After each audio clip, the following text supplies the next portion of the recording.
Chris Landry here, everybody. Thank you for joining us on another look down football history as we take a look at some of the championships that were built with many gutsy and smart draft day decisions and some decisions poorly made over the history of the draft. We're going to take you through kind of a inside the draft room.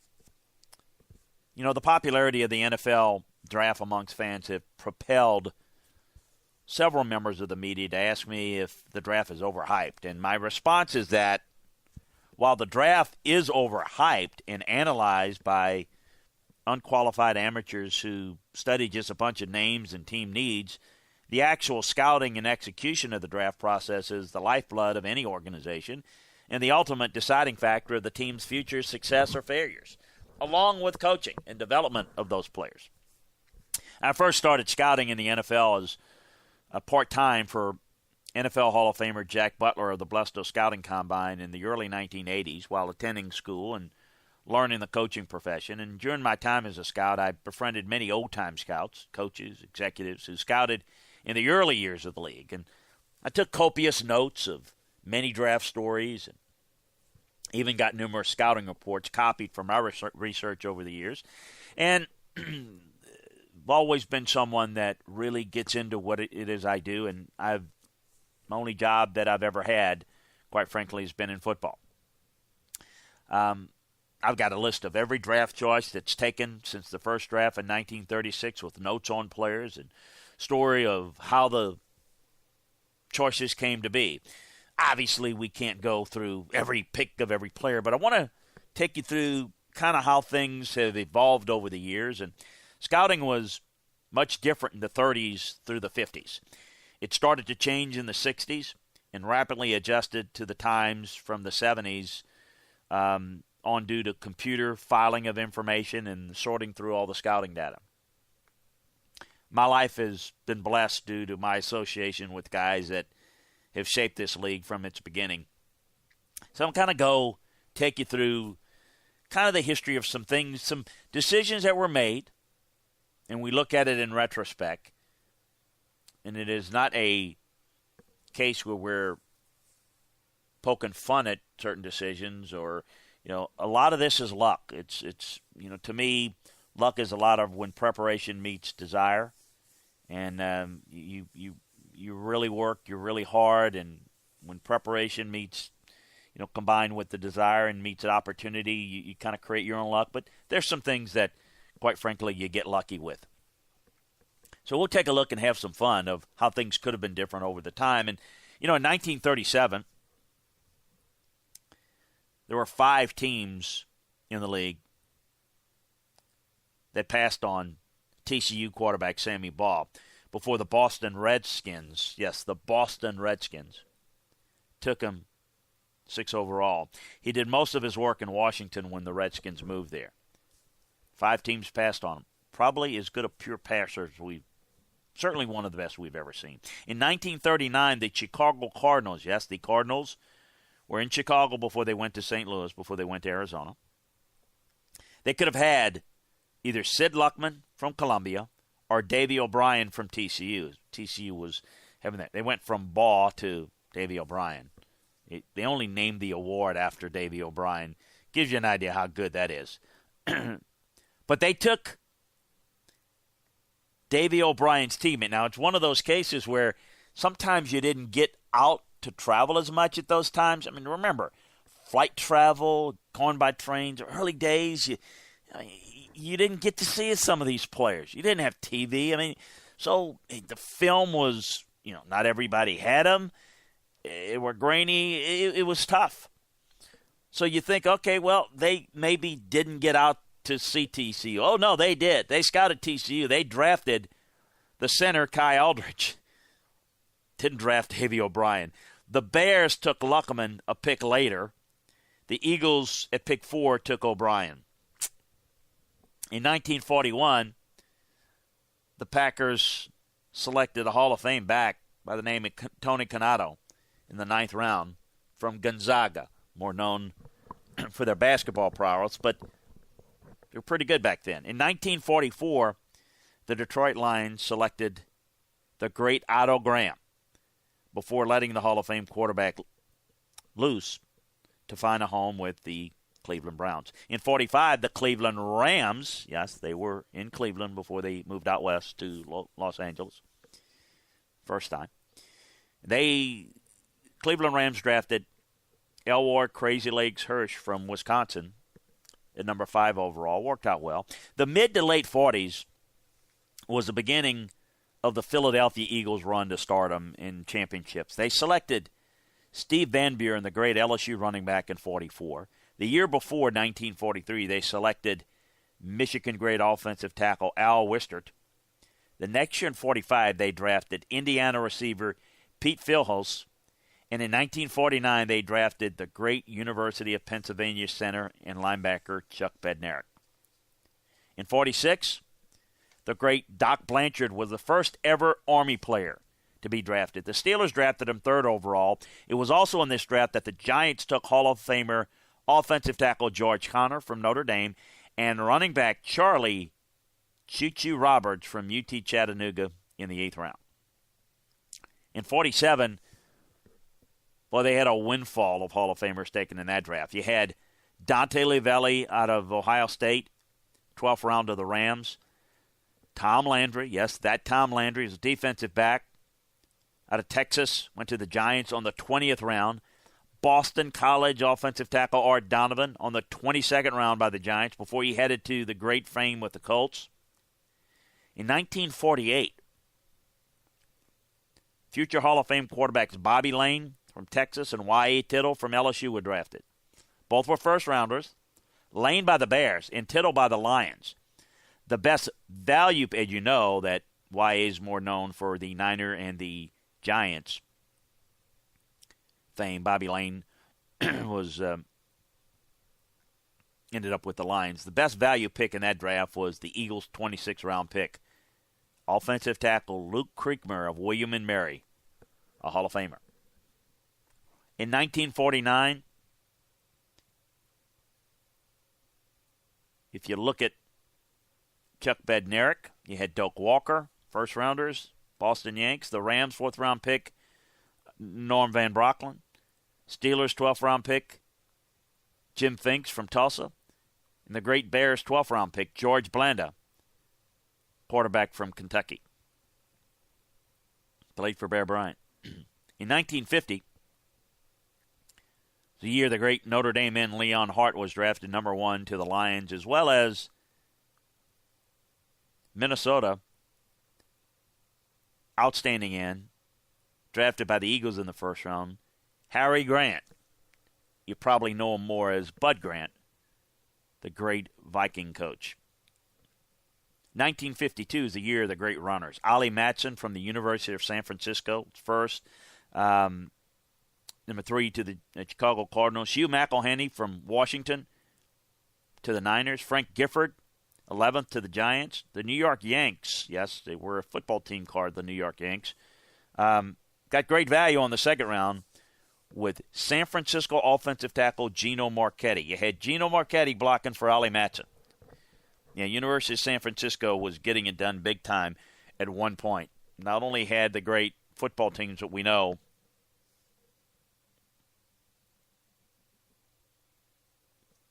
had a great basketball program too. 1953 was the year the Packers drafted Syracuse center Jim Ringo in the 7th round. The great John Henry Johnson was drafted in the 2nd round by the Steelers.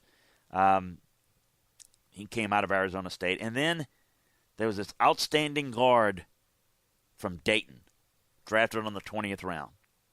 Became a great guard for Paul Brown's Cleveland Browns.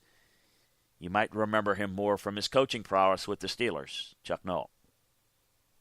In 1954, Hall of Fame receiver Raymond Berry was drafted in the 20th round out of SMU by the Colts. In 55, Johnny Unitas, selected in the 9th round by the Steelers. But he was cut in favor of Hall of Fame general manager Jim Finks. Steelers also had Len Dawson on their roster at the time, too. 1956 was another great windfall of future Hall of Fame picks that include Running back Lenny Moore out of Penn State, first round of the Colts. SMU offensive tackle Forrest Gregg, second-round pick of the Packers. West Virginia linebacker Sam Huff, third-round pick of the Giants. The Browns' 15th-round pick, and soon-to-be former future Packer great Willie Brown was drafted, defensive end out of Grambling State. And who can forget the Packers' 17th-round pick, a quarterback from Alabama by the name of Bart Starr. The 57 draft may have been even better, with the Eagles and the Browns cleaning up. First-round picks, Notre Dame, Paul Hornung, the Packers. Purdue's quarterback Len Dawson was drafted by the Steelers. This was obviously before they let him go. He became the famous great Chiefs quarterback. Syracuse running back Jim Brown, drafted by the Browns. Ohio State offensive tackle Jim Parker, drafted by the Colts. Third-round pick. Oklahoma back-turn-receiver Tommy McDonald, the Eagles. Duke quarterback Sonny Jurgensen, fifth-round pick, the Eagles. Virginia offensive tackle Henry Jordan of the Browns, and ninth-round pick Texas El Paso back-turn-receiver Don Maynard by the Giants before his Jets fame. In 58, the Packers cleaned up in their draft with Jim Taylor, the great LSU running back, and a great second-round pick out of Illinois, linebacker Ray Nitschke in the third round. The Browns continued their fine drafting by adding great value on the seventh, Illinois running back Bobby Mitchell. 59, the Browns landed the best value pick in this draft when they drafted Colorado guard John Wooten in the fifth round. In the first round, the Giants selected 10th overall Utah quarterback Lee Grosskopf, who had a great college career and invented the shuttle pass, or it was known at that time the Utah pass, for the Cupper days in Salt Lake City. 1960. What jumps out at me about this draft was the Purdue players. 10 players were selected in this draft. The best one was Ross Fishner, third-round pick for the Browns.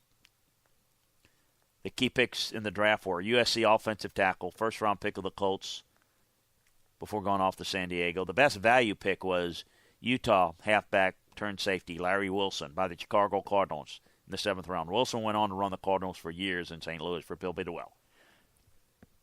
In 61, it's another great year, yielding such greats as Pitt tight end Mike Ditka, first round of the Bears. The great corner Jimmy Johnson. No, not the race car driver, not the coach. The original Jimmy Johnson was the great corner for the Niners that was drafted out of UCLA by the name of Jimmy Johnson. Was a great cover corner, one of the truly first great cover corners in pro football history. Michigan State cornerback Herb Adderley was drafted by the Packers. How about TCU defensive tackle drafted in the first round in this draft, 61 by the Cowboys? How about Georgia drafting a quarterback, Minnesota drafting a quarterback out of Georgia by the name of Fran Tarkenton, third round. Pretty good there. Georgia Tech offensive guard Billy Shaw, 14th round of the Cowboys. And then there was a 14th round pick by the Rams from Mississippi Valley State by the name of David Deacon Jones. Pretty good value there. If I tell you who was the best player to ever come out of Mississippi Valley State, you'd have quite an argument. Deacon Jones, Jerry Rice. How about that?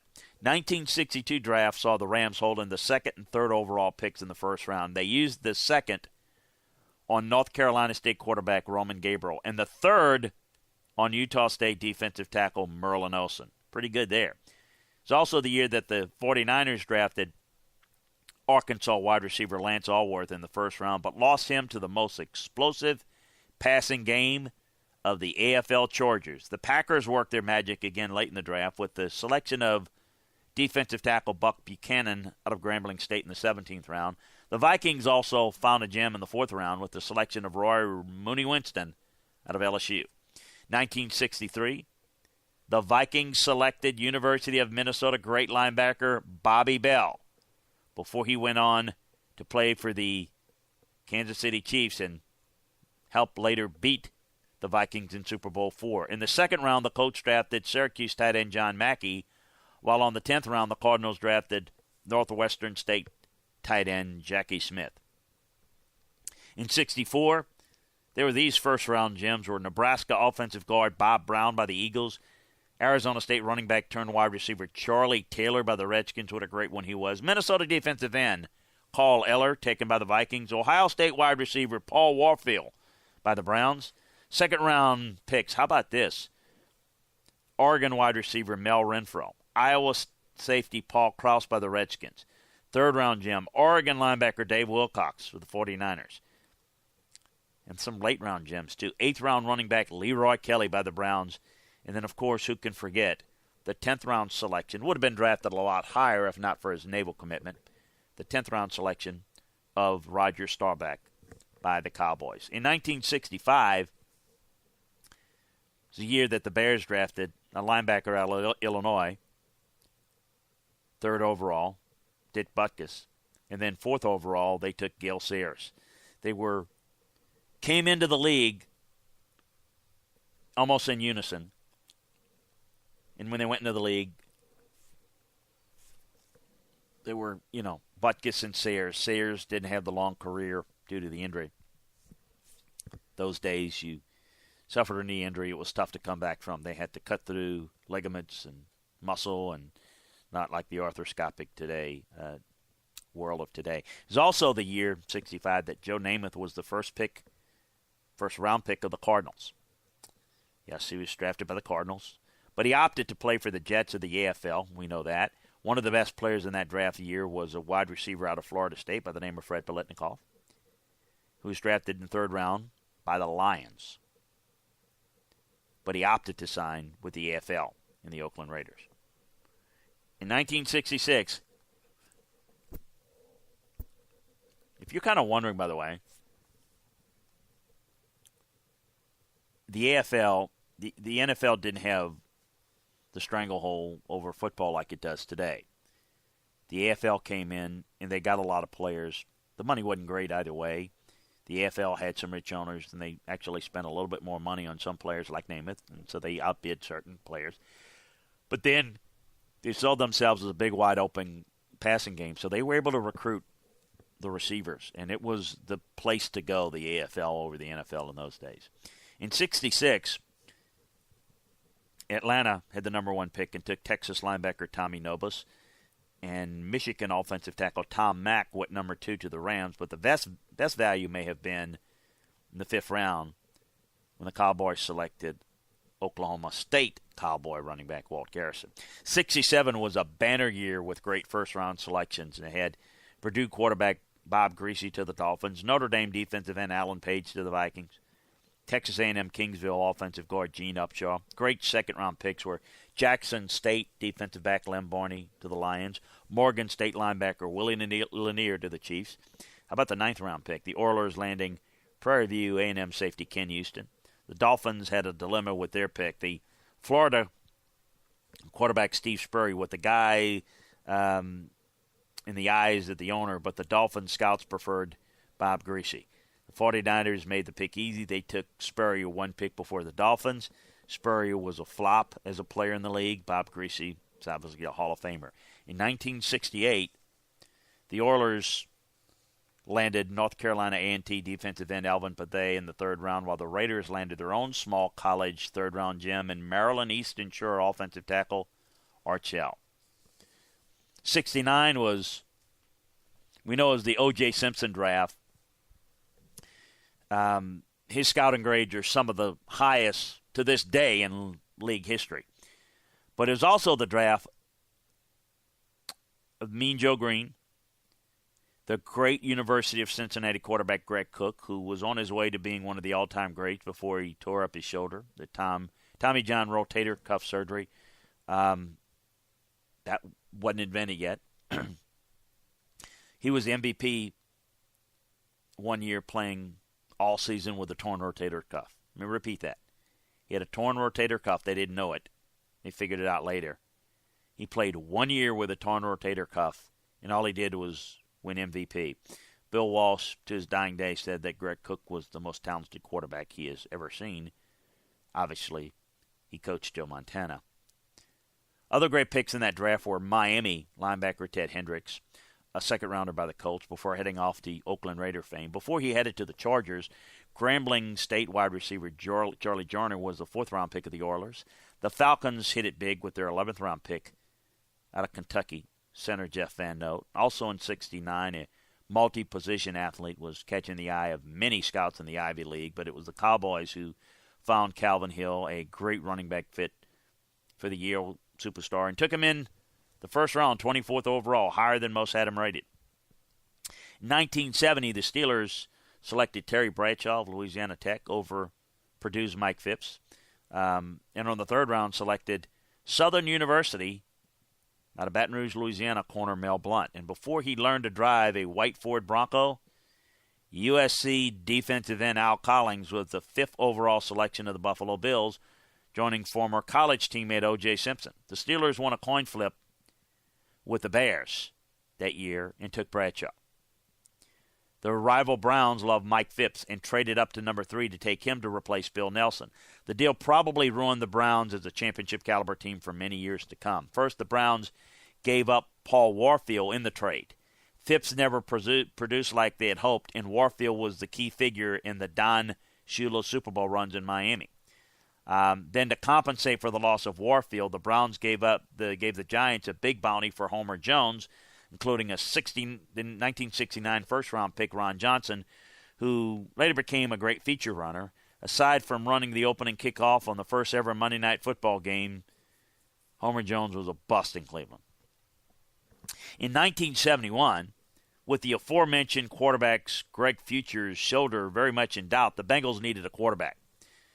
Some of the big-name quarterbacks were Joe Theismann, available in the 3rd round, when the Bengals took Ken Anderson out of tiny Augustana College in Illinois. Now, they were set in their draft room to take Joe Theismann, but Bill Walsh, the quarterback coach and offensive coordinator for Paul Brown, wouldn't work out Ken Anderson and said that this is the guy.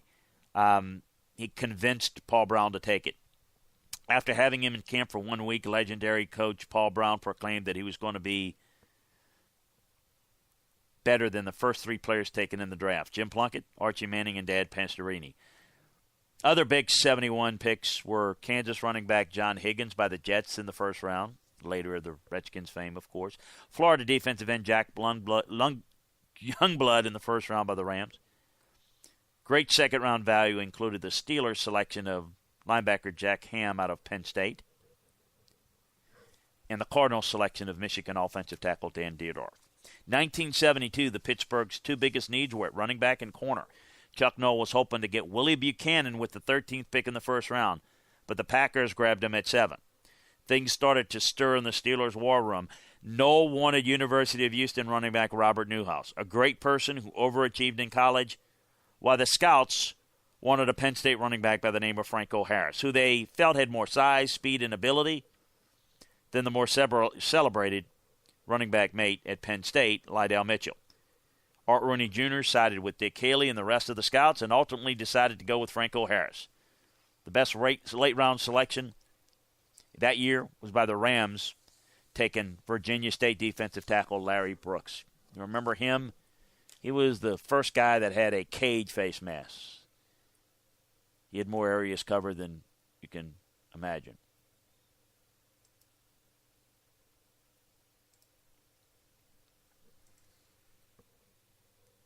In 1973, the Raiders were coming off an awful season of punting in 1972. It's just a disaster. Southern Miss had a great punter who played very well at free safety. He handled the place kicks. He had a good enough fastball to attract Major League Baseball scouts. You're not supposed to take a punter in the 1st round because punters don't score points, but it didn't stop Al Davis from taking Ray Guy with the 1st pick in the 73 draft. Guy was looked at only as a punter, despite the fact that he had kicked a 61-yard field goal and intercepted 18 passes as a safety at Southern Miss. The Raiders' division rivals, Chargers, got their quarterback of the future in the 3rd round in this draft when they got Oregon signal caller Dan Fouts. The backup to Dan Fouts at Oregon, Norv Turner. 1974, most in the league thought the Steelers had reached on the second round for an undersized small college linebacker from Kent State. Oh, they were wrong about Jack Lambert. He worked out just fine. In the fourth round, the Steelers took what others considered a gamble by selecting Alabama A&M receiver, who hadn't shown much speed on film and in workouts. What most people didn't know is he had a bum ankle. Again, John Stallworth worked out very well. On the fifth round, the Steelers took Wisconsin center Mike Webster, who other teams thought was too light. But they knew he was a weight room warrior and he'd grow into the position. This class proved to be pivotal in the Steelers' run to 4 Super Bowl titles. Also in 74, everyone said North Dakota State linebacker was too slow to make it in the league, but the Patriots thought he was too smart, too tough to not make it. He took Steve Nelson in the second round, 34th overall, and it worked out very well. The Raiders got a great tight end in the second round when they got Notre Dame tight end Dave Casper. Notre Dame had one of the best runs of tight ends from the early 70s through the mid-80s every year.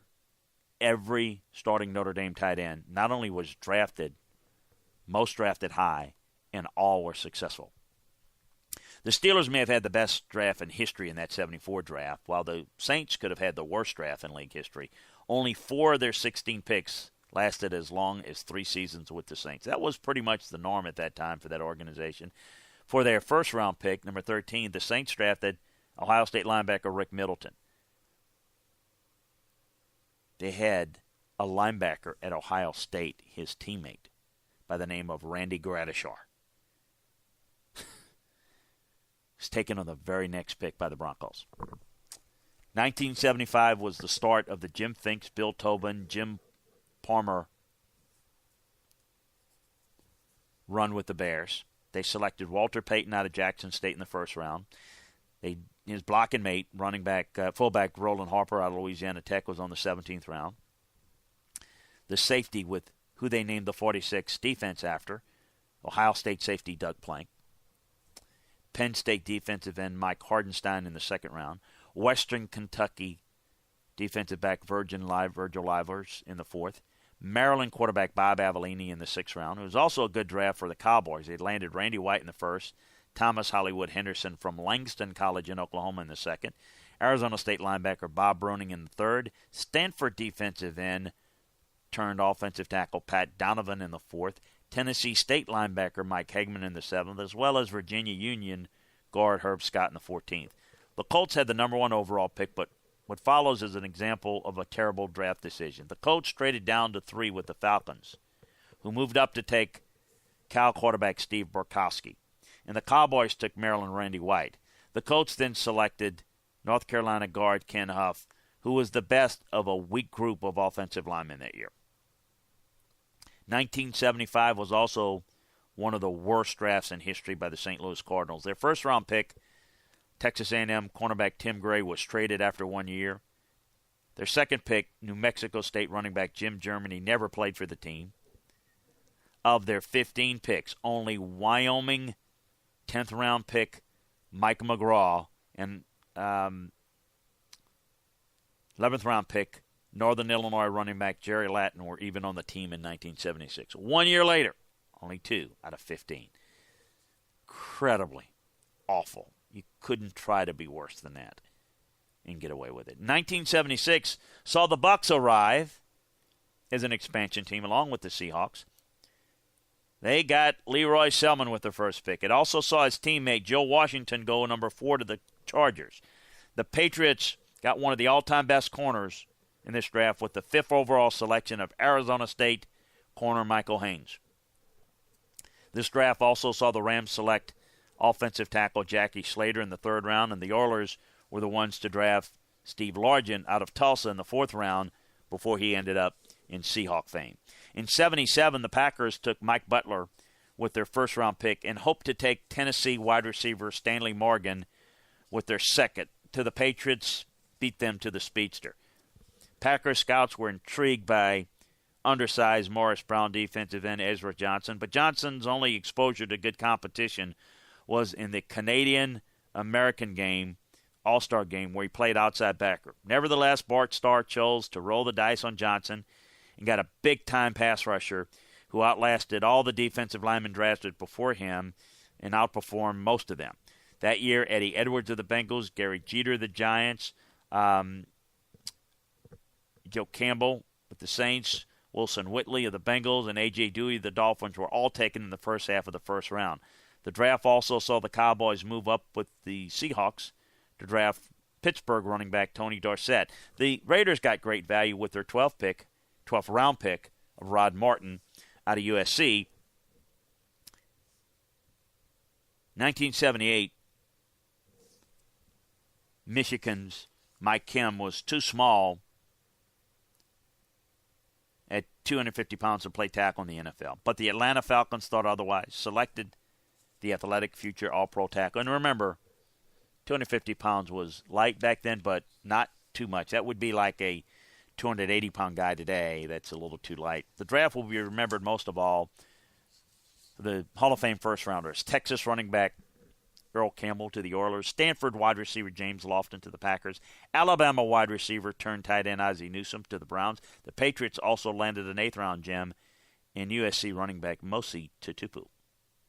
In 1979, George Young took over an inept Giants franchise that had blown first-round picks with such guys as Rocky Thompson, Eldridge Small, Larry Jacobson. So what did Young do with his first pick, 7th overall? He took Phil Simms out of Morehead State College in Kentucky. Simms had not played in any All-Star game, and his senior year at Morehead was mediocre. But Young and Ray Perkins loved Simms' arms, toughness, willingness to learn, and quick delivery, and were convinced that he was better than Jack Thompson, the throwing Samoan out of Washington State, and Steve Fuller, the top 2 rated quarterbacks coming out that year in the draft. Also in 79, Mark Gastineau tested out well as any athlete before the draft and had a great Senior Bowl, but worries arose when he did not last at Arizona State and was an up-and-down player at East Central State in Oklahoma. While most teams preferred to wait until round 2, Jets personnel man Mike Hickey had the onions to pull the cord in round 1. Excuse me, I'd say that paid off. At the same 79 draft, the Packers scouts wanted to take in the 3rd round Joe Montana, quarterback at Notre Dame. But general manager, head coach Bart Starr opted instead for Charles Johnson out of Maryland because it represented a more immediate need. Big first-round hits in this draft were Arkansas defensive tackle Dan Hampton to the Bears and a Missouri tight end Kellen Winslow to the Chargers. In 1980, the Jets traded up to take Texas wide receiver, running back, return specialist Johnny Lamb Jones with the 2nd pick of the draft. But Jones was not the Jets' second-rated player. They had Billy Sims 1 and Anthony Munoz 2 and Bruce Clark, the defensive end from Penn State, rated above him. And they rated Colorado cornerback Mark Haynes with an identical grade. But Munoz and Clark were off the board due to medicals. Anthony Munoz, by the way, failed 27 of 28 team physicals. Only the Bengals passed him.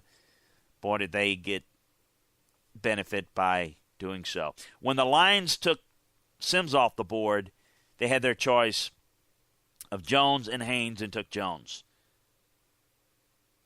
The Dolphins drafted all-world center Dwight Stevenson of Alabama in the 2nd round. Instead of Jones, the Jets could have had Art Monk, who went 18th to the Redskins. 2 years later in the 1981 draft, but 2 years after the 79 draft, in which Packer head coach Bart Starr missed out on Joe Montana, he was determined to draft a quarterback this time around, and he selected Cal Berkeley quarterback Rich Campbell at 6, passing on the guy that the Packer scouts wanted to draft. Remember, they wanted to draft, Packer scouts did, Joe Montana in 79. 81, they wanted him to draft USC defensive back Ronnie Lott, who was selected by the 49ers 2 picks later. In addition to Lott, Lawrence Taylor was drafted 2nd overall. And in the 2nd round, the Bears drafted Baylor linebacker Mike Singletary. And Raiders defensive end out of Villanova, Howie Long, was taken. It was a great Saints draft.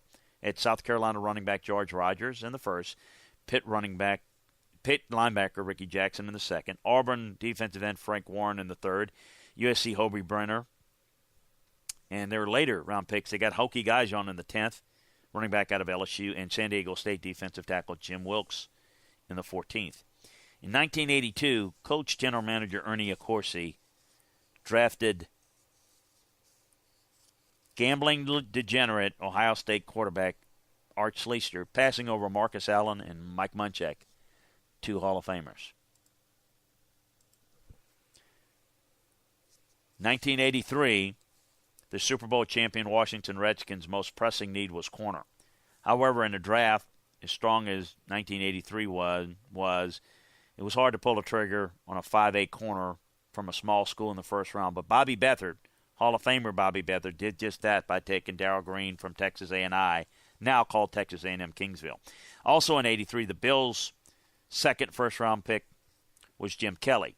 Their first pick was Notre Dame tight end Tony Hunter, who was supposed to be the next Kellen Winslow. Now, the Rams had targeted Hunter as their first-round target before deciding to trade up for Eric Dickerson. Of course, the 83 draft is best known for the quarterbacks. It was the draft of Elway, Kelly, Marino, Todd Blackledge, Tony Eason, Ken O'Brien. Patriots coach Ron Meyer preferred the Mike White-trained Tony Eason over Marino because he felt he would fit the offense better. In 1984, Bills needed to find a running back who could fill Joe Cribbs' shoes. There didn't appear to be any available, except Bills scouting director Norm Powell, who had a strong feeling about an injured second-string running back at Notre Dame named Greg Bell. Powell felt Bell could be a 1,000-yard rusher despite the fact that he only played 7 games his last 2 years at Notre Dame and was still in a cast. After trading down in round 1, the Bills took Bell, who was healthy by the fall and ran for 1,100 yards in his rookie season and had an outstanding career. Another great running back who was a great find that year was the Browns nabbing East Carolina running back Ernest Spiner in the 10th round. The Cardinals' 84 draft was probably right up there with their 75 draft. They got virtually nothing out of their 14 picks over 12 rounds. Only a special teams player, 8th round linebacker from Hawaii, Nico Noga, hung around for more than 3 years. Their first round pick, Tennessee wide receiver Clyde Duncan, was so bad that head coach Jim Hannafin wanted to cut him during training camp in 85, but was overruled by management. The team's next coach, Gene Stallings, did the honors a year later. In 1985, Ron Ney was running the show for Don Coryell, and Coryell badly wanted wide receiver Eddie Brown, as did 49ers coach Bill Walsh. The Bengals took Brown. The story goes that Bill Walsh called the Bengals and his buddy, Sam Weiss, to try to move up and shared with them what they wanted to do. And he said, Coach, we can't do that. That's who we want. So the Bengals took Brown, Eddie Brown, and Bill Walsh settled for his second best running back on his board for Jerry Rice. Now, Ney had targeted Jim Lachey as a left tackle. Lachey always lined up in a right-handed stance, but Ney saw him as a blindside tackle and took him despite Coryell's opposition. Unfortunately, after 3 great years in San Diego, he threatened to retire. So with Ney gone, he was sent to the Raiders for offensive tackle John Clay and draft pick, some of who were sent back to the Raiders for running back Napoleon McCallum. However, the Raiders did not keep Lachey for long and traded him to Bobby Beathard and the Redskins for draft picks and quarterback Jay Schrader. On Beathard's scouting staff, you guessed it, Ron Ney. Redskins got great late-round value in the 11th-round pick, Riley McKenzie, offensive guard from Tennessee. And, of course, the 85 draft is, again, going to always be known as the Jerry Rice draft and how it almost could have been, almost wasn't, Jerry Rice. In 86, Bill Walsh had one of the best drafts ever. While being criticized for not taking defensive end Eric Dorsey from Notre Dame or Gerald Robinson of Auburn in the first round, they drafted defensive end Larry Roberts out of Alabama in the second, while their third-round picks were Nebraska fullback Tom Rathman, Texas Arlington cornerback Tim McKyer, Delaware State receiver John Taylor. In the 4th round, they drafted James Madison, defensive end Charles Haley, Steve Wallace, offensive tackle from Auburn, Kevin Fagan, defensive tackle from Miami. And on the 6th, they drafted Don Griffin from Middle Tennessee State. The Eagles got an 8th round pick that year, good value in Texas El Paso linebacker Seth Joyner. This is also the draft where the Cardinals took Michigan State linebacker Anthony Bell, who on film was thought to be the second best player, but they fell in love with his workout and took him 5th overall. So they took a second-round guy, 5th overall, due to his workout. He had no instincts, and he never made it. In 1987, by the time the Senior Bowl came around, there's a young track and field star from Azusa Pacific. During the fall, Christian Okoye was dominant on school visits to the NAIA school, but people were not sure. After his impressive week at the Senior Bowl, he ran well in workouts, enough for the Chiefs to trade up in round 2 to get him. Okoye rushed for more yards than all the backs taken in the 1st round that year combined. Highsmith, Brent Fullwood, DJ Dozier, Terrence Flagler, Paul Palmer, Roger Vick. The Steelers landed a great pick on the 6th round with Fort Valley State defensive end linebacker Greg Lloyd. Also in the 87 draft, most thought converted tight end offensive tackle prospect Bruce Armstrong from Louisville was a 2nd-round project, while Dick Steinberg saw him as a player on the rise and selected him for the Patriots in the 1st round, 23 overall. 1987 was the year of the bust. Starting with the 4th pick, the Packers took Brent Fullwood, running back out of Auburn, followed by the Browns taking Duke linebacker Mike Junkin. At 6 was the Cardinals' selection of Colorado State quarterback Kelly Stauffer. Then the Lions selected Washington defensive end Reggie Rogers. And the 11th pick, the Saints took BYU defensive tackle Sean Knight. In 88, the Falcons opened up the draft with the selection of Auburn linebacker Andre Bruce.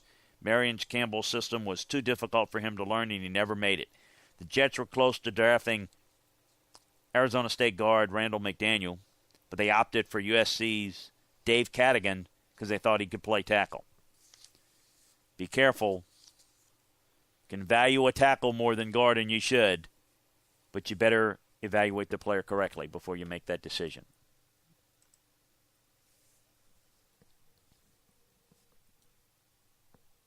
In 1989, Packer GM Tom Bratz and head coach Lindy Infante probably lost their jobs due to the fact that they bypassed Barry Sanders for Tony Mandarich. The top of the draft was outstanding with Troy Aikman, Derek Thomas, and Deion Sanders, all Hall of Famers in addition to Sanders. The Patriots, needing a receiver, selected Oklahoma State wide receiver Hartley Dykes over Michigan State wide receiver Andre Rison. In 1990, USC linebacker Junior Seau lasted to the 5th pick for the Chargers, while Savannah State, Georgia tight end Shannon Sharp lasted to the 7th round for the Broncos. It was also the draft where the Packers were ready to select Emmitt Smith at 18 before the Cowboys jumped ahead of them in a trade taken for themselves. This started a nice run for the Cowboys. Keep in mind that the Jets could have had Emmitt Smith at 2, but selected Blair Thomas instead. Don't think the Jets were alone, however, as the Cowboys had Blair Thomas rated ahead of Emmitt Smith. So it's one of those things where people look and say, boy, Cowboys are geniuses. Wow. You got Emmitt Smith. Well, they had Blair Thomas rated where the Jets did. He got lucky. That's a case where you have to get lucky too. In 1991, the Cowboys under Jimmy Johnson continued to master their draft, landing Central State offensive tackle Eric Williams in the 3rd, Emporia State defensive end Leon Lett in the 7th, and Miami defensive tackle Russell Maryland in the 1st, and Tennessee wide receiver Alvin Harper in the 2nd. They also added Michigan State linebacker Dixon Edwards in the 2nd, and TCU cornerback Larry Brown in the 12th. In 1992, backup Florida State quarterback Brad Johnson was drafted in the 9th round by the Vikings and went on to hold a quarterback spot for the Buccaneers on their Super Bowl championship team. The 1993 draft was known as the Bledsoe-Meyer draft, but produced the great Willie Roaf, a great Jim Finch selection. It produced the great late-round Jim for us in Houston. 8th-round pick Blaine Bishop, a field corner from Ball State that we moved to strong safety in our 46 defense. The 94 draft was known for busts like Dan Wilkerson and Heath Schuler, but also yielded such greats as Marshall Faulk and Willie McGinnis. The Broncos only had 5 picks that year, but had the best late-round value in Boston College center Tom Nalen, who anchored their line for years. 1995 and 96 draft yielded some late-round gems in the Broncos' 6th-round pick, Georgia, Terrell Davis in 95, and the Dolphins' 5th-round pick of Texas Tech linebacker Zach Thomas. In 1995, Vikings defensive coordinator Tony Dungy wanted to draft Miami defensive tackle Warren Sapp, but head coach Dennis Green was scared off by Sapp's off the field and drug issues. So at pick 11, he took Florida State defensive end Derek Alexander instead. The Buccaneers took Sapp with the very next pick at 12, where Dungy ended up coaching him after all. In 97, with the Oilers, 4th-round pick of Michigan State, Derek Mason was great value. We had a 2nd-round grade on him. The Dolphins got great value in the 3rd round with Akron defensive end outside backer Jason Taylor, who I loved that year coming out. Warwick Dunn and Tony Gonzalez were also outstanding mid-first-round value selections. In 1998, Bill Polian made the right choice in taking Peyton Manning over Ryan Leaf. That draft also produced other Hall of Famers like Charles Woodson and Randy Moss. Harvard center Matt Burke was a great 6th-round value. And after getting talked out of taking Warren Sapp in 95, Viking coach Dennis Green didn't want to miss out on a big talent with character problems, so he decided to select Randy Moss with the 21st pick. Also in 98, I was involved in drafting Utah wide receiver Kevin Dyson in the 1st round, since we were not allowed to keep Randy Moss on our board. In 99, Eagles fans screamed for Ricky Williams, while Andy Reid knew he had something in Syracuse quarterback Donovan McNabb. In the same draft, Bill Polian was hammered for not taking Williams. He thought he had something special in Edgerrin James. The Packers got Alcorn State receiver Donald Driver in the 7th round. Of course, 2000 is going to always be known as the Tom Brady draft, the best value in draft history of the 6th-round pick for the Patriots out of Michigan. In 2001, was a John Butler masterpiece out at San Diego. He traded the top pick to Atlanta, who took Michael Vick. Butler then drafted TCU running back LaDainian Tomlinson at 5 and Purdue quarterback Drew Brees at the top of the 2nd round.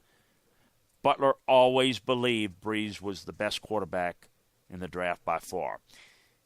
In 2002, the Colts were criticized again, I think people would have learned by now, for taking undersized defensive end from Syracuse, but Dwight Freeney worked out just fine. People also criticized the Ravens for taking a small safety in Miami, Ed Reed. I still remember being criticized for how high I had Ed Reed graded. 2003 was the start of the Matt Millen implosion with the Lions, with their selection of local character problems, Michigan State wide receiver Charles Rogers. The Ravens hit on defensive end Terrell Suggs, but not on quarterback Kyle Bowler. The Bears landed Louisiana Lafayette corner Charles Tillman on the 2nd round and Arizona State linebacker Lance Briggs on the 3rd. The Cowboys hit it big on the 3rd round with Tennessee tight end Jason Witten, but it was gems again for the Colts following up with the 1st-round pick of Iowa's Dallas Clark, with a 5th-round gem in Alabama's pass rusher Robert Mathis. The Vikings also drafted Oklahoma State defensive tackle Kevin Williams, Maryland linebacker E.J. Henderson, Nevada Reno receiver Nate Burleson, with their 1st, 2nd, and 3rd-round picks. The Giants also hit on Troy defensive end O.C. Umenyiora in the 2nd. The Steelers really got good value with Troy Polamalu and Ike Taylor on the 1st and 4th rounds, respectively. 2004 was the Eli Manning-Phillip Rivers draft, but it produced guys like Larry Fitzgerald, the late Sean Taylor, Ben Roethlisberger, and Vince Wilfork. 2005 was the Alex Smith and Aaron Rodgers draft. Sit him behind Favre. Ironically, 49ers offensive coordinator preferred Alex Smith over Aaron Rodgers. He later became the Packers head coach and inherited that guy named Aaron Rodgers. The Cowboys hit it big with DeMarcus Ware. The Chargers with Maryland linebacker Sean Merriman, and the Chiefs with Texas linebacker Derek Johnson. It was also the 1st-round receiver flop for Matt Millen when he took Mike Williams when his scouts wanted DeMarcus Ware. The 2006 draft was where the Texans surprised some with the selection of Mario Williams. The Bengals landed Left tackle stalwart Andrew Whitworth out of LSU in the second round.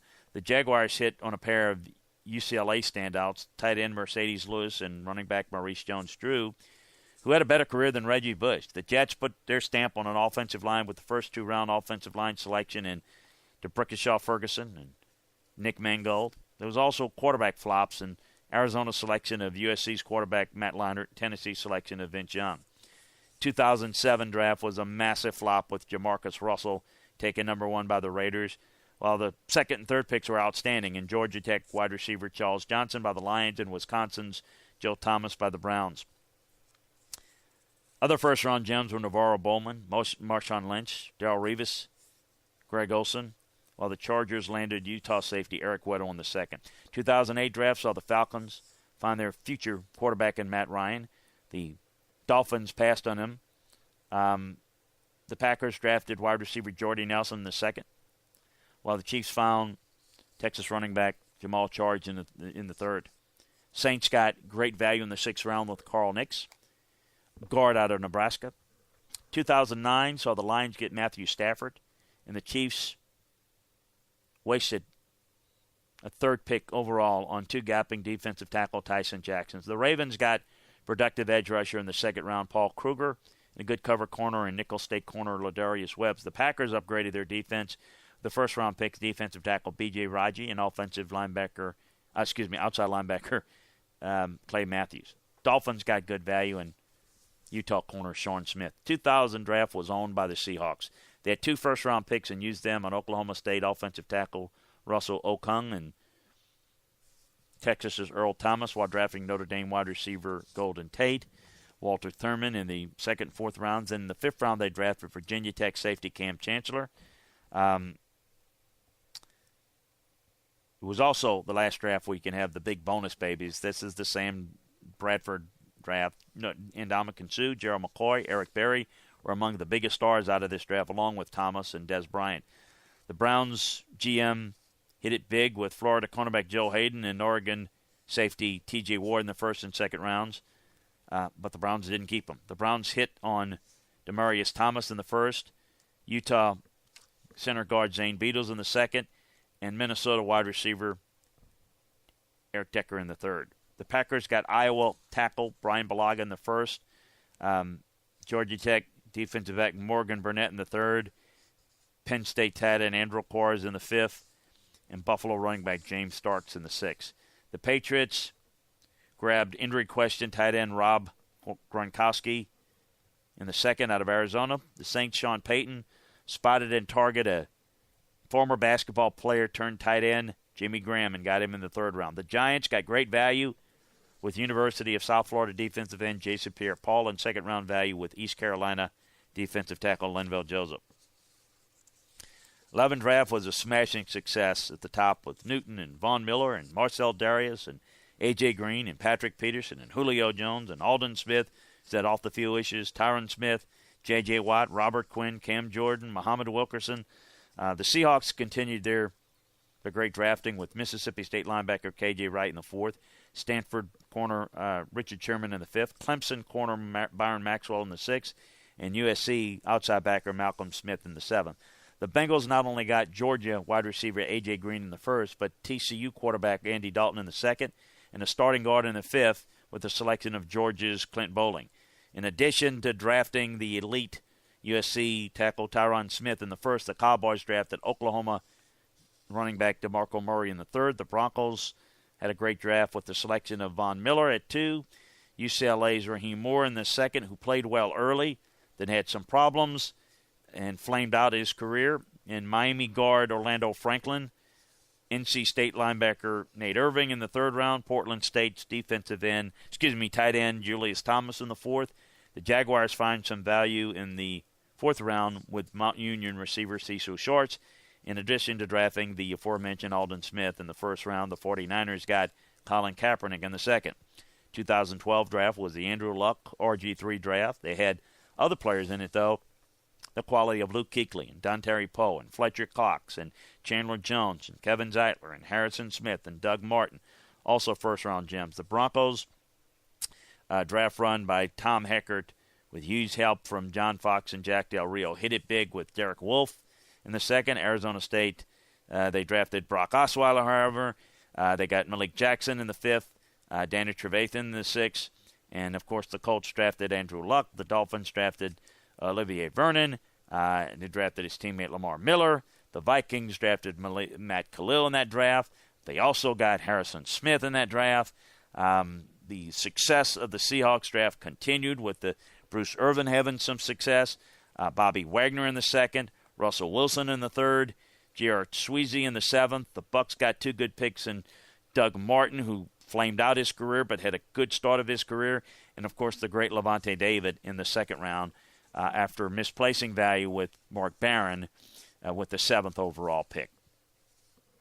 The Redskins got perhaps their quarterback of the future with Kirk Cousins. They drafted Alfred Morris in the sixth. The top of the 13 draft was good with Star Lotulelei. He's the only first-rounder playing up to his draft position. I thought that the Cardinals got good value with Kevin Minter and Tyrann Mathieu and Andre Ellington, and K'Wan Shorts come on for the Panthers. Tyler Eifert has been injury-prone. Giovanni Bernard, both talented players that haven't probably underachieved. The Lions got Ziggy Ansah from BYU. They got Larry Warford, who's played well in the league.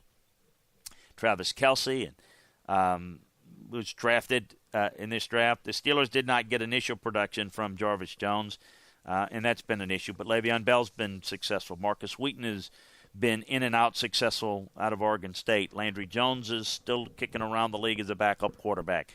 2014, guys, Odell Beckham, Aaron Donald, Zach Martin, Deion Buchanan, Bradley Roby, some guys that are still playing pretty well in the league. Trey Turner's played very well in the league. Jeremy Hill's still in the league. Richard Rodgers still in the league. Allen Robinson, Jerick McKinnon, some really good players. Weston Richburg as well. Good value. The Giants getting some starters there. Some of them have moved on, however. Gabe Jackson and Derek Carr was also in the 2014 draft. Good job beginning the turnaround for the Raiders. Then, looking at going as far as to 2015, I want to get a little more time to look at the 16 and 17 drafts. But 2015, you had Todd Gurley, you had Marcus Peters, you had Amari Cooper, Demarius Randall, Quentin Rollins were taken pretty high, haven't panned out quite so well for the Packers. The Jaguars got T.J. Yeldon, Dante Fowler still playing, Michigan State. Trey Wayne still playing for the Vikings. Daniil Hunter's done a really good job for them. Stephon Diggs has done a good job. The Seahawks have found a playmaking returner and receiving prospect in the third round in the form of Tyler Lockett. The Buccaneers, got Donovan Smith, who's been a pretty good player for them. Ali Marpet, still in Quan Alexander. So, we're going to obviously keep this up to date as we can evaluate a little bit more how the 16 and 17 classes do in the NFL. Folks, scouting is a lot of hard work, intelligence, experience, dedication, good intuition. It's not an exact science, but rather an art. I put a lot of stock on character, stability, and ability. I want self-starters. To be successful in the football business, you cannot be afraid of making mistakes and taking chances. Mistakes will be made anytime you have humans evaluating other humans. Nothing ventured, nothing gained. But take chances based on thoughtful, educated, and well-researched evaluations from somebody that is trained. Everybody think they can do it, but only the ones that have been in the arena, and more importantly in this case in the draft room, truly know. We hope you've enjoyed this long, lengthy trip down memory lane as a look at some of the draft picks that have shaped the future of this league throughout history. Make sure you join us for the NFL Draft. Follow all the latest information at Landry Football on Twitter and all the latest analysis on LandryFootball.com. And check us out on our podcast every Tuesday and Thursday, the Landry Football Podcast on LandryFootball.com. We'll talk to you next time.